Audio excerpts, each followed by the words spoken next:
হইচই সমাজ চ্যানেলে সকলকে স্বাগত। আজ আমি হাতে কাটা চুষি পিঠার রেসিপি শেয়ার করব। খুব সহজেই এবং খুব অল্প উপকরণেই দারুণ স্বাদের এই পিঠে আপনাদের আশা করি সকলেরই খুবই ভালো লাগবে। আর শীত মানেই কিন্তু নানান পিঠে পুলির সময়।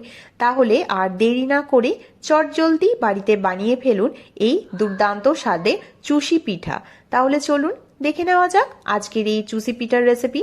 প্রথমেই আমি নিয়েছি সেদ্ধ চালের গুঁড়ো। আপনারা চাইলে কিন্তু গোবিন্দভোগ চালের গুঁড়ো এখানে ব্যবহার করতে পারেন। অন্যদিকে আমি একটা কড়াই গরম হতে বসিয়েছি। কড়াইয়ের মধ্যে হাফ গ্লাসের থেকে একটু বেশি গরম জল হতে দিলাম আর দিলাম সামান্য একটু নুন। জলটা যখন খুব ভালো করে ফুটে আসবে তখন গ্যাসের ফ্লেমটাকে টোটালি বন্ধ করে অল্প অল্প করে চালের গুঁড়োটাকে দিতে থাকতে হবে। পুরো চালের গুঁড়োটা কিন্তু একবার ব্যবহার করবেন না, অল্প অল্প করে এইভাবে দিয়ে কিন্তু মিশিয়ে নিতে হবে। একবারে যদি পুরো চালের গুঁড়োটা ব্যবহার করা যায় তাহলে মেশাতে কিন্তু খুবই অসুবিধা হবে, তখন কিন্তু দলা পেকে যাওয়ার সম্ভাবনা থাকবে। তাই অল্প অল্প করে চালের গুঁড়ো দিয়ে এইভাবে একটা মণ্ড তৈরি করে নিতে হবে। দেখুন আমার মণ্ডটা কড়া থেকে ছেড়ে আসছে আর এখন আমি হাত দিয়ে একটা মণ্ডও তৈরি করে নিচ্ছি, অর্থাৎ দেখে বোঝা যাচ্ছে এখান থেকে কিন্তু আমার চুষি পিঠাটা তৈরি হয়ে যাবে। অন্যদিকে আরেকটা পাত্রে আমি 1 লিটার দুধ নিয়েছি। 1 লিটার দুধটাকে খুব ভালো করে ফুটিয়ে নেব।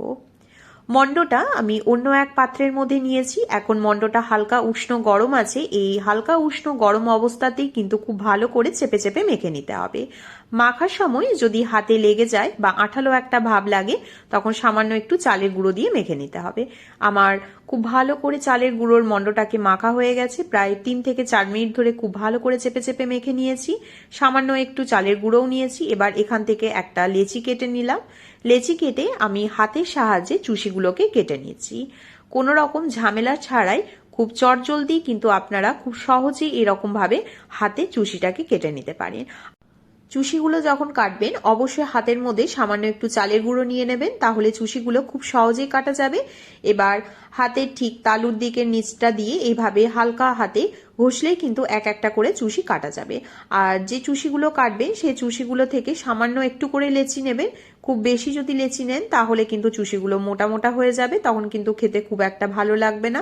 তাই সামান্য একটু একটু করে নিয়ে সামান্য একটু চালের গুঁড়ো দিয়ে এইভাবে চুষিটা আপনারা কেটে নিতে পারেন। আশা করি দেখেই বুঝতে পারছেন আমি ঠিক কতটা সহজে প্রত্যেকটা চুষিকে কেটে নিয়েছি। আর প্রত্যেকটা চুষি কিন্তু আলাদা আলাদা হয়ে আছে, একটার সাথেও কিন্তু একটা জড়িয়ে যায়নি। যেহেতু আমি সামান্য একটু চালের গুঁড়ো দিয়ে চুষিগুলোকে কেটেছি তাই কিন্তু এতটা ঝরঝরে চুষি তৈরি হয়ে গেছে। আর এখানে আমি দুটো বড় সাইজেরও পিঠে তৈরি করে নিয়েছি। আপনারা চাইলে এরকম ভাবেও কিন্তু সামান্য একটু পুর দিয়েও পিঠে তৈরি করে নিতে পারেন, সেটা খেতেও খুব ভালো হয়। এদিকে আমার দুধটাও খুব ভালোভাবে ফুটে গেছে আর বেশ খানিকটা ঘনও হয়ে গেছে।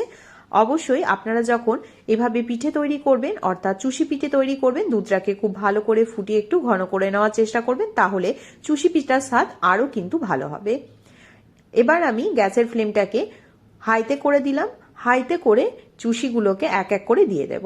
তবে একেবারে চুষিগুলো কিন্তু ব্যবহার করবেন না, অর্থাৎ একেবারে পুরো চুষিটা দিয়ে কিন্তু দুধের মধ্যে ফোটাবেন না। প্রথমে অল্প অল্প করে চুষি দেব আর একবার করে এইভাবে নাড়তে থাকবো। ঠিক একই পদ্ধতিতে আমি 3 থেকে 4 বার এইভাবে অল্প অল্প করে চুষি দেব আর একবার করে মিশিয়ে নেব।